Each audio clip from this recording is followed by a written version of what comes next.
اور پڑھ علیہم ان پر نبا الذی خبر یا قصہ اس شخص کا آتیناہ کہ دی ہم نے اس کو آیاتنا نشانیاں فانسلخ پس نکل گیا وہ منہا اس میں سے فاتبعہ پس پیروی کی اس کی شیطان نے فکانا پس تھا ہو گیا وہ من الغاوین گمراہوں میں سے۔ ارم مائک بند کرو اپنا۔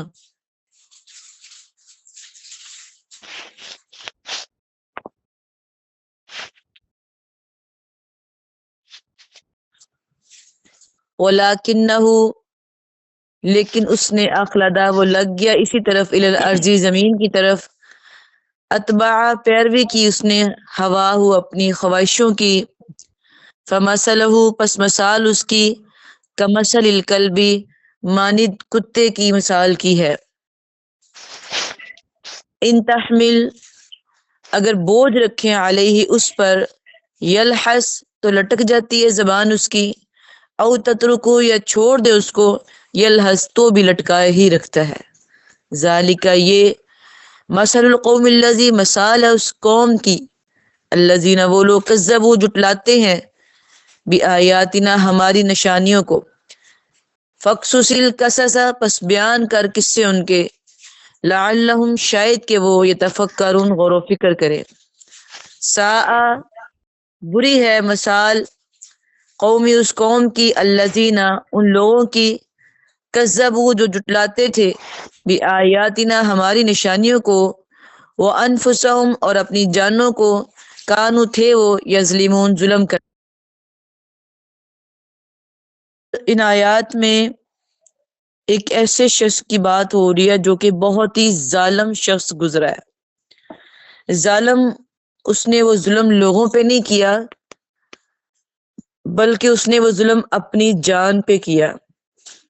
اس وجہ سے قرآن مجید میں اس کی مثال کتے کے ساتھ بھی دی گئی ہے۔ جب آپ صلی اللہ علیہ وسلم کے سامنے مطلب کہ لوگ بات نہیں مانتے تھے یا دین نہیں سمجھتے تھے تو اس وقت پھر آپ کو پہلے لوگوں کی اس طرح کی باتیں بتائی جاتی تھی کہ ان کو پتہ چل جائے، اور اصل میں یہ شخص جو ہے یہ اسلام کے اندر آ کے اسلام سے نکل گیا تھا، اور ایسا شخص جو اسلام کو مذاق بناتا ہے نا وہ اللہ کو بہت برا لگتا ہے۔ کل کے سبق میں بھی ہم نے یہی پڑھا تھا، آج بھی یہ بات ہے کہ دعا کیا کرے کہ اللہ ہمارا خاتمہ ایمان پہ فرمائے۔ اب جس شخص کی یہاں پہ بات ہو رہی ہے اس کا نام تھا بلم بن باعور، اور اس کا نام سیفی بن راہب بھی تھا، نام جو ہے نا بلقا تھا، لیکن جو بلم بن باعورہ ہے نا وہ اس کا نام زیادہ مشہور تھا۔ یہ شخص نا اسم اعظم جانتا تھا، مسلمان تھا، یہ کسی مطلب بنی اسرائیل شخص کی بات ہو رہی ہے، بنی اسرائیل شخص کے اندر یہ رہتا تھا، لیکن یہ کافر نہیں تھا، یہ مسلمان شخص کی بات ہو رہی ہے۔ بات کو ذرا گہرائی سے سنیے۔ اس کو نا اسم اعظم آتا تھا۔ اب اسم اعظم جو ہے نبی کریم صلی اللہ علیہ وآلہ وسلم کی حدیث ہے کہ جو شخص اسم اعظم کے ساتھ دعا مانگتا ہے نا اللہ کبھی اس کی دعا کو رد نہیں کرتا۔ ایک اللہ کے جو 99 نام ہے ان کے بارے میں یہ بات آتی ہے، اور ایک یہ کہ جو شخص ان ناموں کے ساتھ یا جو اسم اعظم کے ساتھ دعا مانگتا ہے اللہ اس کی دعا کو رد نہیں کرتا۔ تو دعا مانگنے سے پہلے کوشش کیا کریں کہ اسم اعظم لازمی پڑھا کریں۔ اب اسم اعظم کون سے ہیں؟ ایک تو دوسرے سپارے کے وہ الرحمن الرحیم، اور سورہ آل عمران کی پہلی آیت الف لام میم اللہ لا الہ الا هو الحی القیوم، کریمہ لا الہ الا انت سبحانک انی کنت من الظالمین۔ یہ اسم اعظم ہے، ان کے ساتھ جو دعا مانگتا ہے اللہ اس کی دعا کو رد نہیں کرتا. تو اس شخص نے بھی یہ مطلب کہ اس کو بھی اسم اعظم آتے تھے، تو اس کو بڑا مطلب تھا جب بھی کوئی بنی اسرائیل پہ پریشانی آتی بنی اسرائیل اس کو آگے کرتے تو یہ دعا کرتا، اللہ اس کی دعا قبول کر لیتے اور وہ مشکل جو تھی وہ آسان ہو جاتی. حضرت موسیٰ علیہ السلام نے جب مدین کے بادشاہوں کو دین کی دعوت دی نا، تو دعوت دینے والوں میں سے اس کو بھی بیچا.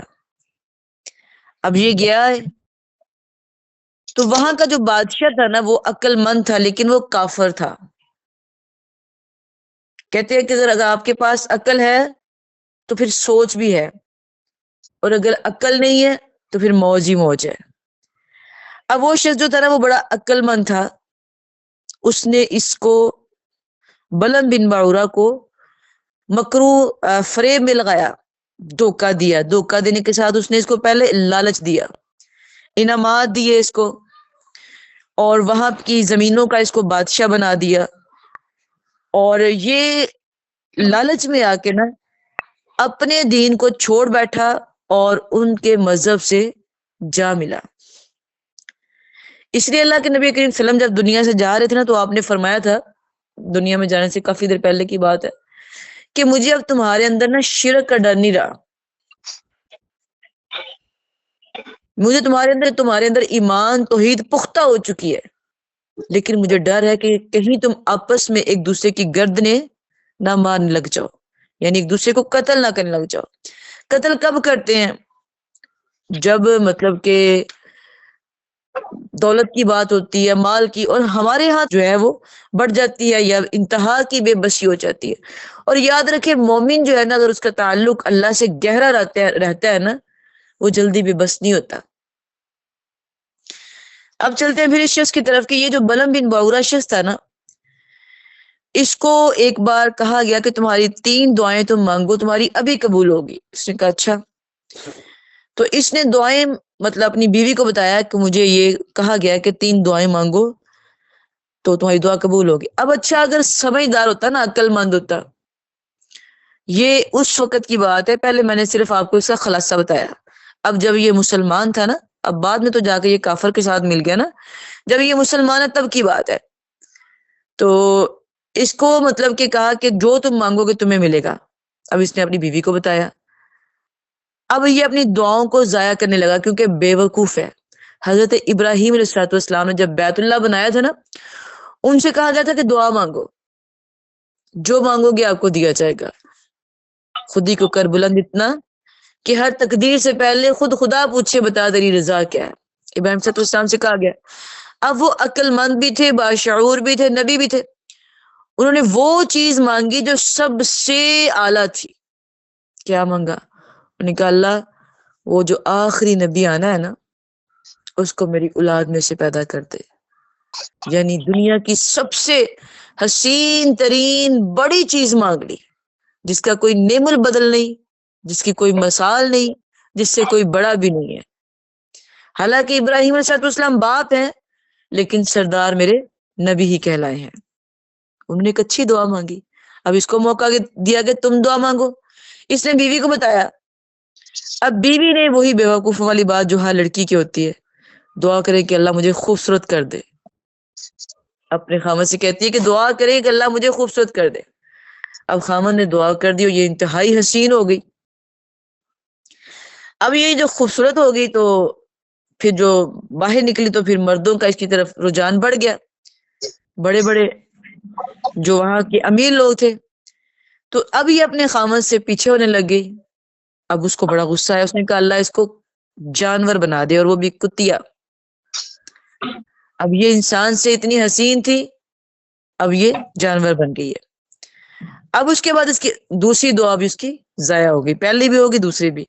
اب بچے اس کے پاس ہے، کہنے لگے بابا لوگ ہمیں جانور کی اولاد کہتے ہیں، یہ آپ نے کیا کر دیا. اب انہوں نے کہا کہ آپ دعا کریں اللہ اس کو ٹھیک کر دے. اب اس نے تیسری دعا مانگی، وہ دوبارہ انسان بن گئی. اب یہ اس کی تیسری دعا بھی ضائع ہو گئی. یعنی اگر عقل مند ہوتا تو کچھ اچھا مانگ لیتا، نہیں مانگا. اس شخص کا حال یہ تھا کہ بنی اسرائیل کو جب آپ نے پیچھے پڑا تھا کہ ان کے اوپر عذاب تر عذاب آ رہے تھے، ان دنوں میں ایک یہ بھی واقعہ آیا تھا کہ ان کو وادی تیمہ میں 40 سال گزارنے پڑ گئے. جب ان سے انہوں نے کھانا مانگا تھا نا لاسٹ میں، ان سے کہا گیا تھا کہ چلو اب اس وادی میں جاؤ، اور ان کے اوپر یہ عذاب آیا تھا کہ بیجنا بونا، پریشان پھر رہے تھے، کوئی حال نہیں تھا ان کا. ان دنوں میں حضرت موسیٰ علیہ السلام بھی چلے گئے.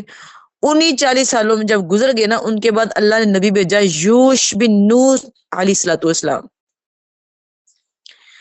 اب جب یہ آئے نا، انہوں نے آ کے ان کو مطلب دعوت دی دین کی، اور ان کو حکم دیا گیا کہ تم نا جبارین جو ظالم ہوتے ہیں ان سے جہاد کرو. اب ان کے ہاتھ پہ سب نے بیعت کر لی، اور جب انہوں نے مطلب کہ بیعت کر لی نا، ان کے اندر یہ شخص بھی تھا بلعام بھی، اسم اعظم جانتا تھا، لیکن یہ بد نصیب کافر ہو گیا تھا. اب قوم کے برے لوگوں کے ساتھ ملا ہوا تھا. تو جب بنی عیسیٰ علیہ السلام اپنا لشکر لے کے گئے نا حضرت یوش بن نون، تو اس کو کہا کافروں نے کہ تم ایسے کرو کہ ان کے لیے بد دعا کر دو. تو انہوں نے کہا کہ میں اتنی دیر تک بد دعا نہیں کروں گا جب تک میں مطلب کہ اللہ سے پوچھ نہ لوں. اچھا، اس نے بڑی اللہ تعالیٰ کے ہاں التجا کی کہ مجھے میں بد دعا کر دوں، لیکن ان کو کوئی سمجھ نہ آئی، کیونکہ کافر جو ہو گیا تھا، پہلے تو مسلمان تھا تو اس کا تعلق جڑ جاتا تھا اللہ سے، لیکن اب چونکہ کافر ہو گیا تھا، لیکن اس کو وہاں سے کوئی بات نہ سننے کو ملی، کوئی سمجھ نہ آئی اس کو. تو اس نے سوچا میں نے بد دعا ہی کرنی ہے. کافر ہو گیا تھا، دعا کیا کرے. یہاں پہ پھر میں آپ سے کہوں گی کہ اللہ تعالیٰ ہمارا خاتمہ ایمان پہ فرمائے. یہ ظالم اتنا نیک تھا، اتنا قریب تھا اللہ کے کہ دعا مانگتا تو اس کی دعا قبول ہو جاتی. لالچ آیا اس کے دل میں، تکبر آیا، یا کیا اس کا مسئلہ بنا؟ شریعت حدیث کے مطابق تو لالچ آیا، اور یہ 12 بجے تک مطلب کہ اتنا بد تہذیب یعنی کہ ظالم ہو گیا تھا. تو اس نے مطلب بد دعا کرنی تھی، لیکن نہیں، اس کی بد دعا ہونی نہیں تھی، اس کا تعلق نہیں جڑا اللہ سے. تو اگر چاہتا تو اپنے راستے پہ صحیح رہتا تو بڑی عزت پا لیتا. لیکن کیا ہوا کہ جب یہ پہاڑ پہ چڑھا نا جہاں پہ مطلب کہ جنگ ہونی تھی، تو یہ پہاڑ پہ چڑھا جب اس نے دیکھا کہ سامنے بنی اسرائیل اور لڑائی کے لیے تیار ہے، یعنی کہ جو مسلمان تھے، ادھر یہ کافر تھے، تو اس نے بد دعا کرنی چاہیے ان کے لیے. تو اس کی جو بد دعا تھی نا، وہ اس کی اپنی قوم کے لیے اس کی زبان سے نکلنے لگ گئی. یعنی بد دعا اس نے کرنی تھی، اس نے ان کے لیے کرنے لگ گیا اپنے لیے. اب اس کے ساتھی کہتے تم کیا کر رہے ہو، یہ تم کیا کر رہے ہو؟ اس نے کہا مجھے سمجھ نہیں آ رہی میرے سے کیا ہو رہا ہے، میں کر ان کے لیے رہا ہوں لیکن نکل تمہارے لیے رہی ہے. اور اس طرح وہ لوگ جو تھے پھر ہلاک ہو گئے. اور اس کے بعد کیا کہتے ہیں، جب یہ اپنی قوم سے مطلب دیکھا کہ ایسی اس کی قوم تباہ ہوگی اور ان کو مطلب کہ مل گئی، تو پھر ابھی جنگ ہونے سے شروع ہونے سے پہلے نا مطلب کہ کافی لوگ جنگ کے اندر گئے ہوئے تھے، کچھ لوگ ادھر بھی تھے. کچھ کہتے ہیں کہ نہیں، شروع ہی نہیں ہوئی تھی ابھی جنگ، کچھ کہتے ہیں شروع ہو گئی تھی. اس کے میں تھوڑا اختلاف ہے. اس کے اندر ایک روایت یہ بھی آتی ہے کہ جب اس کے منہ سے بد دعا نکل رہی تھی نا، تو پھر اس نے اس کے ساتھی کہنے لگے کہ اب کیا حل ہو، تم نے تو ہمارے لیے بد دعا کر دی. تو اس نے کہا اچھا میں تمہیں ایک ترکیب بتاتا ہوں. ترکیب کیا بتائی کہ اپنی جو خوبصورت لڑکیاں ہیں نا، وہ تیار شیار کر کے ان کے سامنے کھڑا کر دو، یہ خود ہی ناکام ہو جائیں گے. اب آپ نے جو بنی اسرائیل تھے ان کے بارے میں بھی پڑھا ہوا ہے، سنا ہے پیچھے کہ وہ کیسے بڑی جلدی ڈگمگا جاتے تھے، نبی کے ہوتے ہوئے یہ جو تھے ڈگمگا جاتے تھے. اب جب انہوں نے خوبصورت لڑکیاں تیار کی، ایون کہ وہ جو بادشاہ تھا نا، اس کی جو بیٹی تھی بہت ہی خوبصورت تھی، اس کو بھی تیار کیا گیا. اس کو کہا گیا کہ تم نے کسی کو موقع نہیں دینا، کسی عام مرد کو موقع نہیں دینا، بلکہ تم نے ڈائریکٹلی موسیٰ کو، جو یوش نبی ہے، اس کو موقع دینا ہے، یا پھر جو ان کے سردار ہوں گے ان کے سامنے جانا ہے. اب نبی تو کبھی بھی ایسا کام نہیں کر سکتا تھا، سوال ہی پیدا نہیں ہوتا. تو ایسے لڑکیاں لائن لگا کے تیار شیار کر کے کھڑی کی ہوئی تھی کہ ان کو برائی کی دعوت دے. اس کا کہنا تھا کہ اگر وہ برائی میں لگ گئے نا، ان کو برائی کرنا منع ہے، زنا کرنا منع ہے. اگر انہوں نے زنا کر لیا تو ان کے اوپر اللہ کی طرف سے خود ہی عذاب آ جائے گا. ظالم مسلمان تھا نا، جانتا تھا سب کچھ پہلے. تو یہی مسئلہ نبی صلی اللہ علیہ وسلم کے صحابہ کے ساتھ بھی پیش آیا تھا. تو نبی وسلم تو نہیں تھے اس وقت، صحابہ کرام جا رہے تھے ایسے کسی جنگ میں، تو جیسے یہود و نصارہ، یہ بھی یہود و نصارہ ہی ہے نا، جیسے یہود و نصارہ شروع سے کرتے آ رہے ہیں، انہوں نے کہا ان کو ہرانے کا ایک ہی طریقہ ہے، ان کو ہم ایسے نہیں ہرا سکتے۔ کیا طریقہ ہے؟ اپنی بیٹیاں تیار کر کے نا ان کے اس راستے میں کھڑے کر دو۔ اب میں قربان جاؤں، وہ بنی اسرائیل نہیں تھے، وہ نبی کے صحابہ تھے، جن کے اوپر، جن کی پرورش، جن کی تربیت جو تھی وہ نبی صلی اللہ علیہ وسلم نے کی تھی۔ اب جب کہ وہ صحابہ کے سامنے کھڑی تھی تیار ہو کے، تو جو ان کا جرنیل تھا نا، اس نے کہا کہ یہ تمہاری آزمائش کا ٹائم آ گیا ہے، اب تم اس کو بچا کے جنت میں بھی جا سکتے ہو اپنی آزمائش سے نکل کے، اور اس فیل میں پڑھ کے اپنے آپ کو جہنمی بنا سکتے ہو، لیکن یاد رکھو نبی کا صحابی اس کام سے بچتا ہے، وہ زنا نہیں کرتا۔ اس نے اتنی زبردست تقریر کی، ان کا ایمان تازہ کر دیا۔ بعض اوقات ایمان تو ویسے صحابہ کا تازہ تھا، لیکن بعض اوقات آپ کو پتا ہے ایک لفظ کایا پلٹ دیتا ہے، بعض اوقات لمبی چوڑی تقریر بھی اثر نہیں کرتی۔ اب جب کہ انہوں نے صحابہ کو سمجھایا، صحابی نے، جرنیل نے کہا کہ یہ ہونا نہیں چاہیے، تم لوگوں نے نگاہ نہیں اٹھانی۔ آپ یقین کریں کہ وہ چیخ چیخ کے پکار رہی تھی، صحابہ پاس سے گزر رہے تھے، لیکن کسی نے پلٹ کے آنکھ اٹھا کے بھی ان کی طرف نہیں دیکھا۔ یہ نبی کے صحابہ تھے، آنکھ اٹھا کے بھی نہیں دیکھا، وہ چیخ چیخ کے پکارے، ان کا مطلب کہ برہنہ حالت میں کھڑی تھی ان کے سامنے۔ اللہ ایمان کی طاقت دے تو ایسی دے، قوت دے تو ہمیں ایسی دے، اللہ ہمارا ایمان بھی اتنا پختہ کرے کہ برائی سے ہمیں بھی ایسی بچائے کہ وہ پیچھے سے بلا رہی ہیں لیکن یہ نگاہ اٹھا کے دیکھ نہیں رہے۔ اور عورتیں آپ کو پتہ ہے پھر جذبات میں جب آ جاتی ہیں، اور جب انہوں نے دیکھا کہ ہماری اتنی بستی، سوچا کہ ریزن کیا ہے، ہم جس کو دعوت دیں وہ ہماری طرف نہ دیکھے، ایسے کیسے ہو سکتا ہے؟ لیکن ان کا ایمان پختہ تھا، اللہ ہمارا بھی کر دے، ان کا ایمان پختہ تھا، انہوں نے دیکھا بھی نہیں ان کی طرف۔ اب وہ لڑکیاں پیچھے سے آ کے انہیں کہہ رہی ہیں کہ تم لوگ واقعی کسی صحیح تہذیب پہ ہو، صحیح دین پہ ہو، ایسے کرو کلمہ پڑھا کے ہمیں بھی مسلمان کر لو۔ یہ میرے نبی کے صحابہ تھے۔ اب ادھر یہ بنی اسرائیل ہے، لڑکیاں کھڑی ہیں، کسی نے کسی کو پکڑ لیا، کسی نے کسی کو پکڑ لیا، ایون کہ جو مطلب کہ بڑا ان کا جرنیل تھا، اس نے بھی وہ جو بادشاہ کی بیٹی تھی اس کو پکڑ لیا اور لے کے نبی کے سامنے آیا، کہا آپ اب مجھے کہو گے کہ یہ میرے لیے حرام ہے؟ نبی نے کہا ہاں یہ تمہارے لیے حرام ہے۔ کہتا میں نہیں مانتا، لے گیا کمرے میں۔ اب دوسرا مطلب اٹھا صحابی، اس نے جا کے ان دونوں کو قتل کر دیا، یعنی کہ لڑنے کی بجائے وہ خود ہی برائی میں پڑ گئے۔ اب پھر ان کے اوپر طاعون کا عذاب آیا تھا۔ طاعون جو ہے نا وہ ایک بیماری ہے، ایک عذاب ہے، وہ اس عذاب میں مبتلا ہو کے سارے ان کو ہلاک کر دیا گیا تھا۔ آپ صلی اللہ علیہ وسلم ایک بار ایسے ہی گزرے تھے، تو آپ روتے ہوئے آپ نے فرمایا تھا یہاں سے گزرو اور اللہ سے معافی مانگتے ہوئے گزرو، اور یہاں پہ آپ نے ایک بات فرمائی تھی کہ اگر کسی قوم میں طاعون کا عذاب آ جائے، گلٹی نما ایک نا دانہ نما نکلتا ہے، پھر سارے جسم پہ پھیل جاتی ہے اور بندہ ہلاک ہو جاتا ہے۔ تو اگر کسی آبادی میں ایسا عذاب آ جائے، اگر تم وہاں پہ ہو، تم نے وہ گناہ کا کام نہیں کیا جو سارے کرے، جیسے ہمارے ہاں وہ کرونا آیا تھا 2020 میں، تو اگر کوئی ایسا عذاب آ جائے تو وہاں سے نکلو نہ، وہاں سے نکلو نہ، لیکن اگر تم کہیں باہر ہو تو اس آبادی میں جاؤ بھی نہ، دور رہو، پناہ مانگو، لیکن اگر اس کے اندر ہو تو باہر نہ نکلو، وہیں پر رہ کے اللہ کی پناہ مانگو۔ جب انہوں نے یہ کام کیا تو ان کے اوپر طاعون کا عذاب آ گیا۔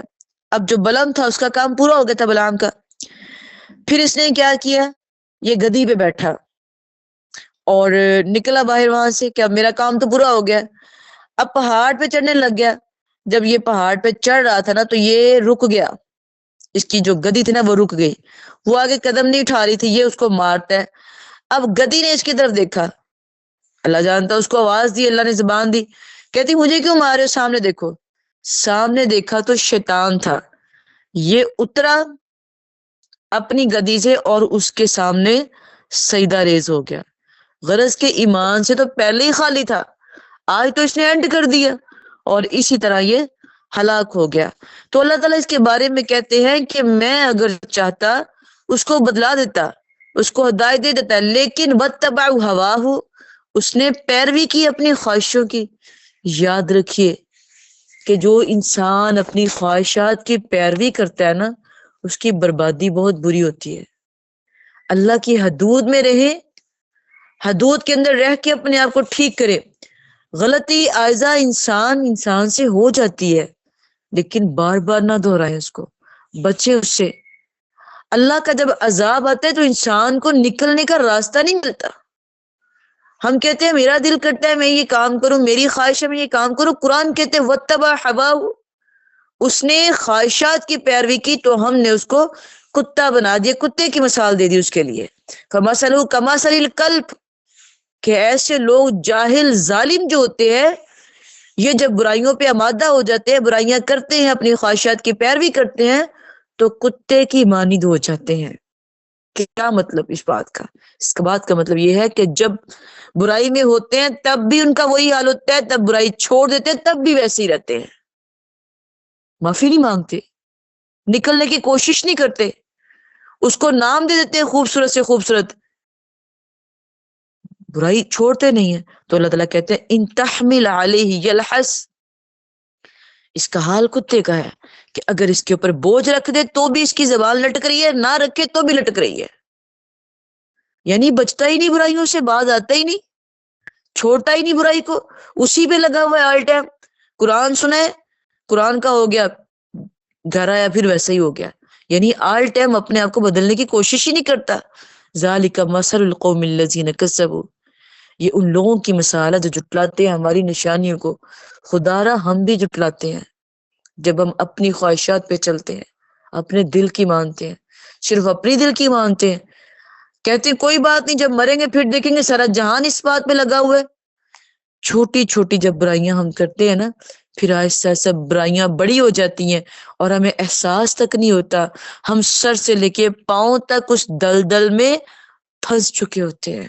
اللہ ہمیں بار بار موقع دیتا ہے نکلنے کا، اب ہمارا خود حق بنتا ہے کہ ہم نکلے. کیا تھا اس انسان کو؟ اتنا عظیم تھا کہ دعا کرتا اور دعا قبول ہو جاتی، اور موت آئی تو کس حال میں کہ شیطان کو سجدہ کرتے ہوئے. مسلمان ہے، خدا را پناہ مانگی اللہ کی پناہ میں آئیں، ایسے کاموں سے بچنے کی کوشش کریں کہ مسلمان ہے، اس میں اعظم سے دعا مانگتا ہے، دعا قبول ہو جاتی ہے. اور آج مر رہا ہے تو اس حال میں کہ اس نے اپنی بے بہا خواہشات پہ کنٹرول نہیں کیا، اپنی خواہشات کو بدلا نہیں، اڑا رہا اسی پہ کہ میں یہی کروں گی، یہ میرا دل ہے میں یہ کروں گا. خواہشات کو لے کے بیٹھا رہا اور انجام کیا ہوا؟ قرآن نے کہہ دیا وہ کتا ہے. اللہ کہتے ہیں فَقْصُصِ الْقَصَصَ لَعَلَّهُمْ يَتَفَكَّرُونَ، میں یہ قصے تمہارے لیے ایسے ہی بیان نہیں کرتا، اس لیے کرتا ہوں یتفکرون کہ تم غور و فکر کرو، تم سوچو، پڑھ لکھ کے سن سنا کے سمجھ کے دین میں آ کے بھی اگر آپ لوگوں نے یہی کچھ کرنا ہے پھر کوئی فائدہ نہیں ہے. یتفکرون، غور و فکر کرے. آج ہمارا بھی حق بنتا ہے کہ ہم بھی غور و فکر کریں کہ ہم کس دلدل میں پھنسے ہوئے ہیں، کہاں کہاں ہم غلط کام کر رہے ہیں، کہاں کہاں ہم برائیوں میں پھنسے ہوئے ہیں. کہیں ہمارے اندر بھی دکھلاوا تو نہیں، کہ ہمارے اندر بھی لالچ تو نہیں جو ہمارے اعمال کو ضائع کرے. لالچ نام کا بھی ہوتا ہے، برائیاں بھی بڑی ہیں ہمارے اندر، کسی بھی چیز کا آ سکتا ہے. لہٰذا ہر کام کو بڑی سوچ سمجھ کے محبت کے ساتھ پیار کے ساتھ اللہ کی رضا کے لیے کیا کرے. اور جب برائی کرنے کو دل کیا کرے ایک بار کہہ دیا کرے لا حول ولا قوت، کہ میں نہیں بچ سکتی، مجھے تو نہیں بچانا ہے، میرے اوپر اگر آپ کی رحمت ہوگی تو میں بچ سکتی ہوں، مجھے آپ بچائیں. کہا کریں آپ صلی اللہ علیہ وسلم نے فرمایا لا حول کا مطلب کیا ہے کہ اللہ کوئی طاقت نہیں ہے جو مجھے گناہ سے بچائے، کوئی طاقت نہیں جو مجھے نیکی کی توفیق دے دے، وہ آپ ہی کی طاقت ہے. اس لیے کہا گیا کہ ایک دن میں ایک تسبیح لا حول ولا قوت کی ضرور کر لیا کریں، اور ہمیشہ دعا کرتے رہا کریں کہ اللہ ہمارا خاتمہ ایمان پہ فرمائے، اللہ ہمارا خاتمہ ایمان پہ فرمائے، اللہ ہمیں ہمارا خاتمہ ایمان پہ فرمائے. ہمارا نبی بھی یہ دعا کرتا کیا ہے، یا مقلب القلوب ثبت قلبی، یا مصرف القلوب صرف قلبی علی طاعتک. اے اللہ ہمارے دل کو، ہمارے ایمان کو ہمیں اپنی پناہ ملے. ہم تو کمزور ہیں، ہم تو کمزور ہیں، ہم ڈگمگا جاتے ہیں، ہم گھبرا جاتے ہیں، ہم پریشان ہو جاتے ہیں، ہم پھسل جاتے ہیں، شیطان ہیوی ہو جاتا ہے ہمارے اوپر. اللہ تو ہماری حفاظت فرما، تو ہمیں بچا کے رکھے ایسے کاموں سے، کہیں یہ نہ ہو کہ ہم بھی دین کی طرف چلتے چلتے برائیوں میں پھنس جائے. ہمارا بھی اللہ نہ کرے کوئی ایسا معاملہ ہو جائے. اللہ ہمیں اپنی حفاظت میں رکھے اور اپنی پناہ میں رکھے. السلام علیکم.